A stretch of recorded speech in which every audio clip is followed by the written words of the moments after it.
A group of teenagers at a community pool thought they'd found the perfect target, an overweight black kid who always swam alone. Day after day, they escalated their cruelty, calling him names, shoving him underwater, treating him like he was less than human.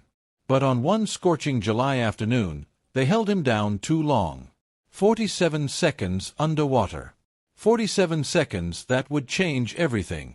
Because what these bullies didn't know was that the quiet boy they were drowning had a father who'd spent 2 decades in the Navy SEALs, a man who'd faced down terrorists and insurgents, but never imagined he'd have to confront monsters in his own community.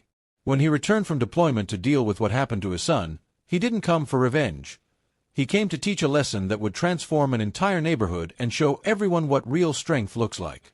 Before we dive into this powerful true story that will leave you speechless, take a moment to comment below where you're watching from, and make sure to hit that subscribe button so you never miss stories that remind us of the incredible power of forgiveness, courage, and second chances. The summer of 2019 started like any other in Jacksonville, Florida. The Riverside Community Center had just opened its Olympic-sized pool for the season, and kids from all over the neighborhood counted down the days until they could dive into those crystal-clear waters. For 13-year-old Malik Thompson, the pool represented something more than just a place to cool off. It was his sanctuary, the one place where he felt weightless, free from the constant stares and whispered comments about his size. Malik wasn't just overweight. He carried his 220 pounds on a 5'6" frame that made him an easy target for cruel jokes. At school, he'd learned to navigate hallways like a ghost, keeping his head down, avoiding eye contact, trying to become invisible. But invisibility was impossible when you looked like him. The comments followed him everywhere: Big Mac Malik, Thunder Thighs, and worse. Much worse. But in the water, none of that mattered.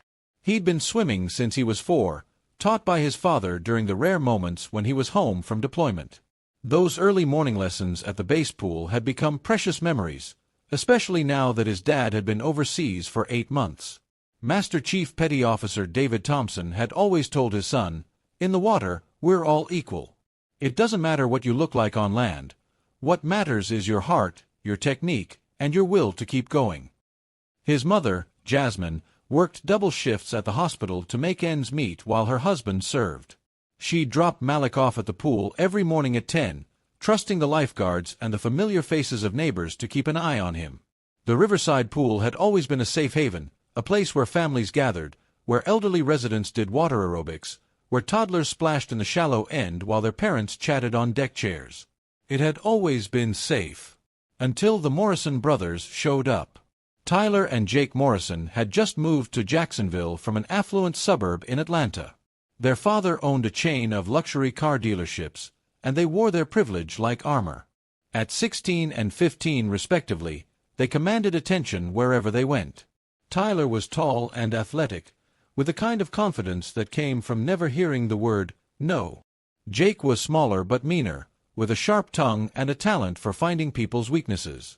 Within days of their arrival at the pool, they'd assembled a crew of local kids eager to impress the newcomers with their designer swimwear and endless supply of cash for snacks.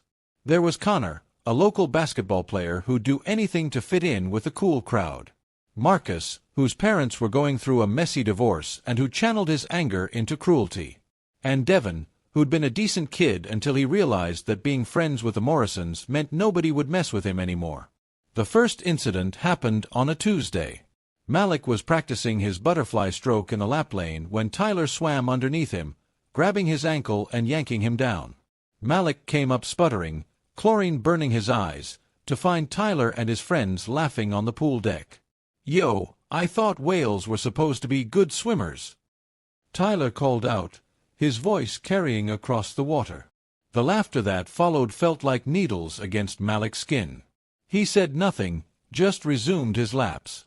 His father had taught him that bullies fed on reactions, that the best defense was often no defense at all. "Let them waste their energy," David had said. "You save yours for what matters." But Tyler Morrison wasn't the type to be discouraged by silence. Over the next 2 weeks, the harassment escalated with calculated precision. They would accidentally bump into Malik, sending him tumbling into the pool fully clothed. They'd hide his towel and clothes, forcing him to walk dripping through the community center in search of them, his swim trunks clinging to his body while they filmed on their phones. They created a game where they'd see who could make the biggest splash near him, calling it whale watching. One afternoon, Jake filled a super soaker with ice-cold water mixed with blue food coloring and sprayed Malik while he was trying to read in the shade, yelling, "We're helping you stay cool, Shamu." The dye stained his skin and wouldn't come off for days, marking him even when he wasn't at the pool. The lifeguards, mostly college kids making minimum wage, did little to intervene. Some genuinely didn't notice, focused on watching for actual drowning risks. Others simply didn't want to deal with the confrontation. Brad, the head lifeguard, was 22 and more interested in flirting with the girls who sunbathed near his chair than maintaining order. When Malik's mother had asked him to keep an eye on her son, he'd nodded absently, already distracted by his phone. After all, the Morrison family had already made generous donations to the community center. Mr. Morrison had written a check for new diving boards within a week of arriving. Who were they to rock the boat? Malik never told his mother. She had enough to worry about with Dad gone and her long shifts.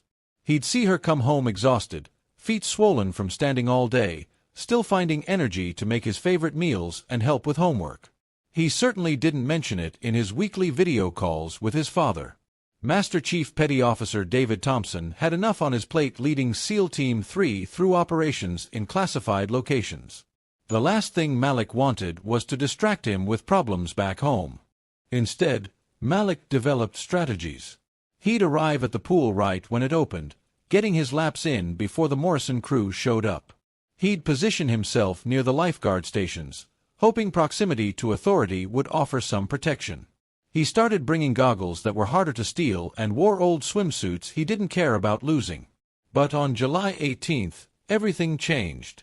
It was an unbearably hot Friday, the kind of day where the humidity made the air feel thick enough to swim through.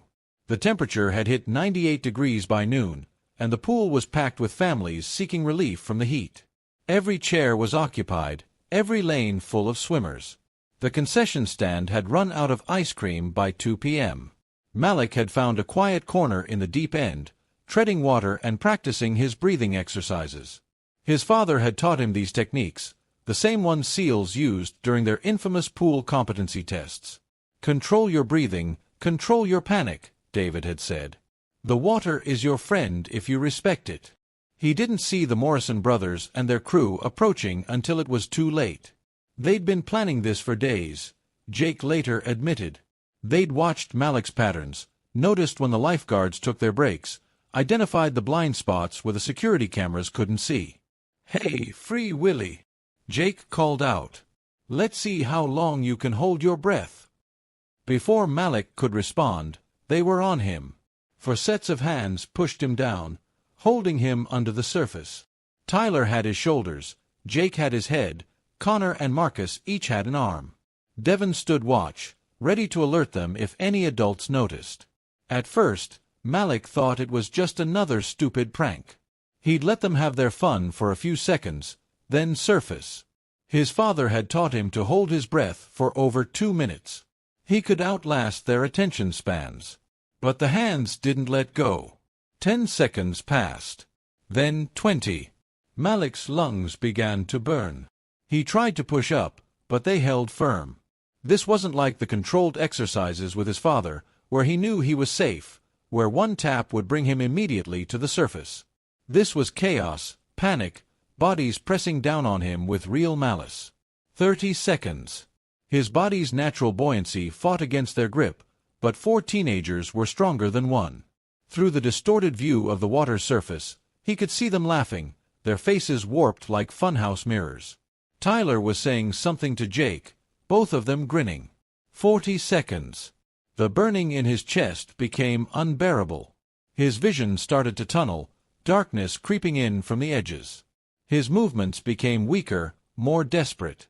His body was screaming for oxygen, every cell demanding air. Somewhere in the distance, he heard muffled screaming.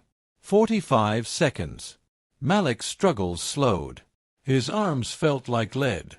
The darkness was winning. 47 seconds. Then, suddenly, the hands were gone. Malik burst through the surface, gasping and coughing.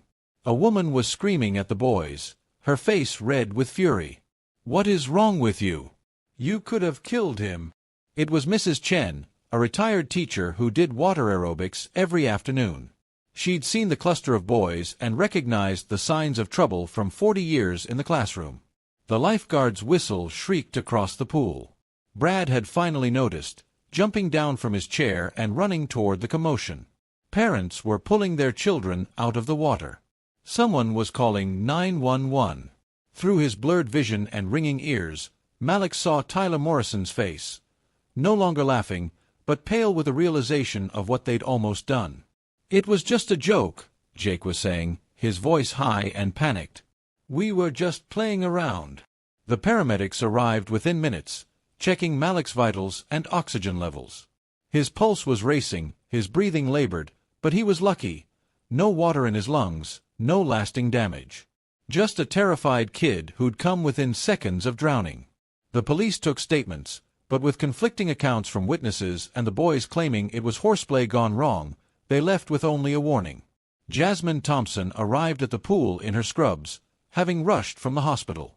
She held her son tight, tears streaming down her face as he finally told her everything. Not just about that day, but about all the weeks of torment that had led up to it. The stolen clothes, the name-calling, the constant harassment that had made his sanctuary feel like a war zone. That night, she made a phone call that would change everything. David Thompson received the emergency notification at 0300 local time. Family emergency. His executive officer woke him in his bunk, and within minutes, David was in the communications room, talking to his wife. As she described what had happened, his knuckles went white gripping the phone. His teammates, sensing something was wrong, gathered silently around him. Within 12 hours, he was on a transport back to the States, his commanding officer granting him emergency leave without question.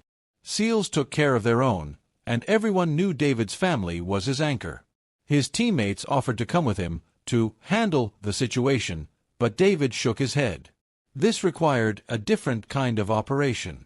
He arrived in Jacksonville 36 hours after the incident, still in his desert camos, his face weathered from months in the field. Jasmine had never seen him so quietly furious. The David she knew was calm, methodical, a man who treated violence as a tool to be used precisely and only when necessary. But this was different. This was his son. That night, after Malik had gone to bed, David sat at the kitchen table with his laptop, reviewing the security footage Jasmine had obtained from the pool. He watched it 20 times, memorizing every face, every movement, every second of his son's ordeal. He made notes, drew diagrams, approached it like a mission briefing. But David Thompson hadn't survived 20 years in the teams by acting on emotion. By morning, he had a plan. The next morning, he walked into the Riverside Community Center not as a Navy SEAL, but as a father. He wore civilian clothes, khakis and a polo shirt, but his bearing was unmistakable. The director, Tom Brennan, had been expecting him. "Mr. Thompson, I want to start by saying how sorry." David held up a hand. "I'm not here for apologies. I'm here for solutions." They spent 2 hours reviewing policies, discussing failures, and planning changes. David spoke quietly with the pool staff, including Brad, who could barely meet his eyes. He made phone calls to contacts in the community, fellow veterans, child psychologists, and youth counselors. By noon, he'd arranged a meeting that would include the Morrison family, the pool staff, and every family whose child had participated in the attack. The meeting was set for 6 p.m. in the community center's main hall. Word had spread through the neighborhood like wildfire, and by the time it started, over 100 people had gathered. Some came to gawk, others out of genuine concern. The Morrison family sat in the front row, Mr. Morrison in his expensive suit looking uncomfortable, his wife clutching her purse, the boys staring at their phones until their father made them put them away. David stood at the front, still in civilian clothes, his presence commanding attention without saying a word. When he spoke, his voice was calm but carried the authority of a man used to leading in life-or-death situations. "My name is David Thompson," he began. "I'm Malik's father. I'm also a Navy SEAL, and I've spent the last 20 years dealing with bullies on a global scale. Terrorists, insurgents, men who use fear and violence to control others. But I never thought I'd have to address it in my own backyard, in a place where my son should have been safe. He pulled up the security footage on the projector. The room watched in silence as the assault played out in grainy black and white. Several parents gasped. Mrs. Morrison covered her mouth in horror. Some people had heard about the incident, but seeing it was different. Seeing Malik's struggles grow weaker, seeing the boys laughing above him, seeing how long 47 seconds really was when someone was drowning. 47 seconds, David said when the video ended. That's how long my son was held underwater. In SEAL training, we practice drown-proofing. We learn to control our panic, conserve oxygen, and survive. But we're grown men who volunteered for that training. My 13-year-old son didn't volunteer to be drowned. Tyler Morrison started to speak, but his father placed a hand on his shoulder, silencing him. David continued. I could press charges. Attempted murder is what the district attorney called it when I showed him this footage. These boys would face juvenile detention, criminal records, futures derailed. He paused, letting the weight of his words sink in. But I don't believe in destroying children. I believe in teaching them. He outlined his proposal. The boys involved would spend the rest of their summer volunteering at the community center, supervised by former military personnel David would bring in. They would take water safety courses, lifeguard training, and attend weekly sessions on bullying prevention. They would write letters of apology not just to Malik, but to every child they'd tormented. And they would spend time with kids with disabilities at the therapeutic swim program, learning empathy through service. You tried to take my son's breath away, David said, looking directly at the Morrison brothers. Now you're going to learn to give life back. The room was silent. Then Mr. Morrison stood up.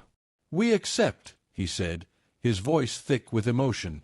And I apologize, not just for my boys, but for my failure as a father to teach them better. One by one, the other parents agreed. The pool director promised to retrain all staff on intervention procedures. The community rallied around the program David had proposed, with several veterans volunteering to help supervise. But the most powerful moment came when Malik stood up.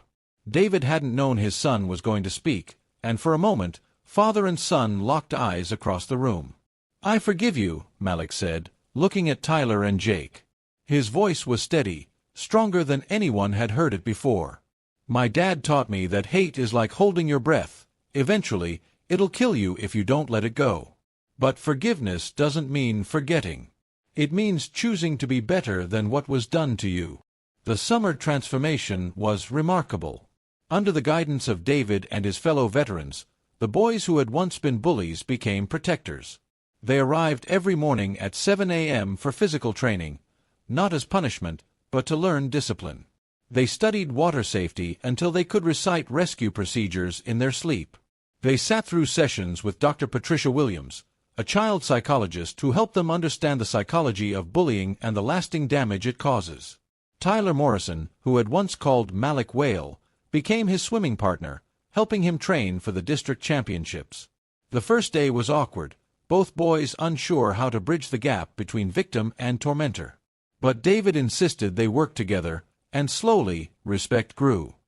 Tyler learned that Malik could hold his breath for 3 minutes, that he knew every stroke perfectly, that his size gave him power in the water that Tyler's lean frame couldn't match.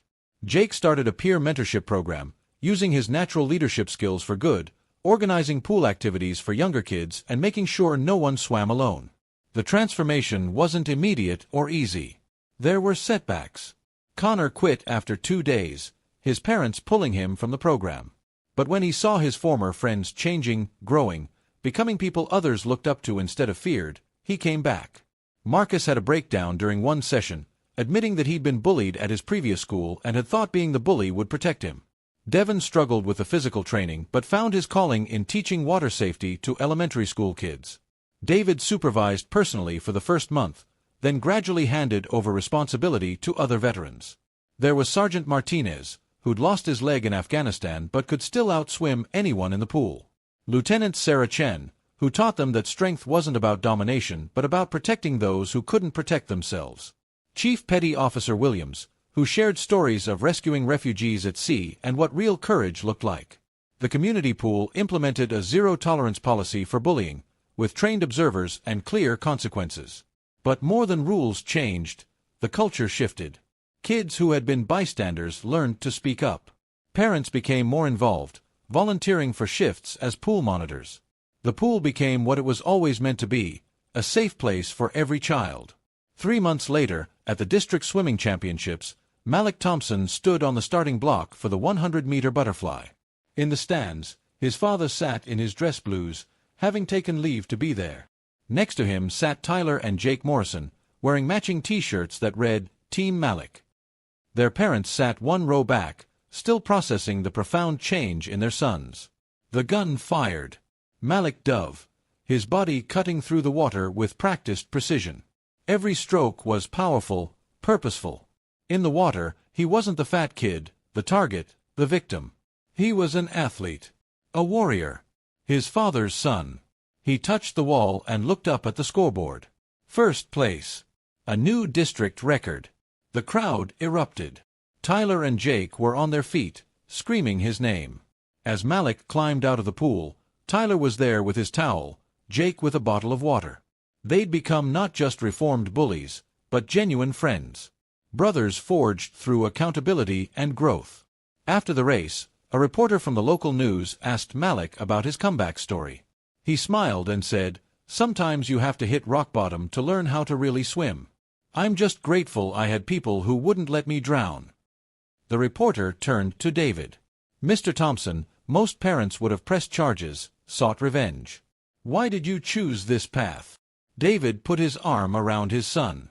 "In the SEALs, we have a saying, 'The only easy day was yesterday.' These boys made a terrible choice, but they're still kids. Kids can learn, can change, can become better. Destroying them would have been easy. Building them up, that's the hard path. The right path." The story made national news. The Riverside Community Center became a model for bullying prevention, with pools across Florida and eventually the nation adopting their approach. The Thompson Protocol, as it became known, turned consequences into opportunities for growth. Tyler Morrison went on to become a lifeguard, earning his certification at 16. During his time at the pool, he saved 3 lives, including a 5-year-old who'd slipped into the deep end while his parents were distracted. At his high school graduation, he gave a speech about second chances and the man who'd shown him what real strength looked like. He earned a scholarship to study sports medicine, inspired by the therapeutic swim program he'd volunteered with. Jake started an anti-bullying nonprofit called Surface Together that now operates in 6 states. He travels to schools sharing his story, showing the video of what he did to Malik, owning his shame and using it to prevent others from making the same mistake. He often says, "I almost killed someone who became one of my best friends." How many friendships die because we're too afraid to see past our differences? Brad, the lifeguard who'd failed to protect Malik, quit his job initially out of shame. But David sought him out, convinced him to return with proper training. Brad became one of the most vigilant lifeguards in the state, developing new protocols for identifying and preventing bullying in aquatic environments. He now trains lifeguards nationwide, teaching them that their job isn't just preventing drowning, it's ensuring every child feels safe in the water. And Malik, he earned a full swimming scholarship to Florida State University, where he studied psychology with a focus on helping at-risk youth. He became an all-American swimmer, but more importantly, he became a voice for those who felt voiceless. He never forgot the summer he almost drowned, but more importantly, he never forgot how a community came together to throw him a lifeline. During his senior year of college, Malik received a call. Tyler's little sister was being bullied at school. Without hesitation, Malik drove 3 hours to speak at her school assembly. Standing before hundreds of middle schoolers, he told his story. But more than that, he told Tyler's story, how a bully became a hero, how an enemy became a brother. "Every single one of you has the power to be someone's lifeguard," he told them. "You can push people under, or you can help them float. The choice is yours. But I promise you, the feeling of saving someone is infinitely better than the temporary power of hurting them." David Thompson returned to his SEAL team 2 weeks after the championship meet, but the program he started continued. He retired 5 years later with full honors and returned to Jacksonville to run the program full-time. The Thompson Center for Youth Development now serves over 3,000 kids annually, teaching swimming, water safety, leadership, and most importantly, empathy. On the 10-year anniversary of the incident, they held a reunion at the pool. Malik, now Dr. Malik Thompson, stood with Tyler, Jake, and the others. They watched as a new generation of kids splashed in the pool, supervised by counselors who'd been through the program themselves. David stood with them, his hair now more gray than black, watching his son mentor a young boy who reminded him of Malik at 13, quiet, overweight, trying to disappear. But here, he didn't have to hide. Here, he was safe. "You know what the real victory is," David said to the group. "It's not that you boys changed. It's that you changed others. Every kid you've helped, every life you've touched, that's the ripple effect of choosing redemption over revenge."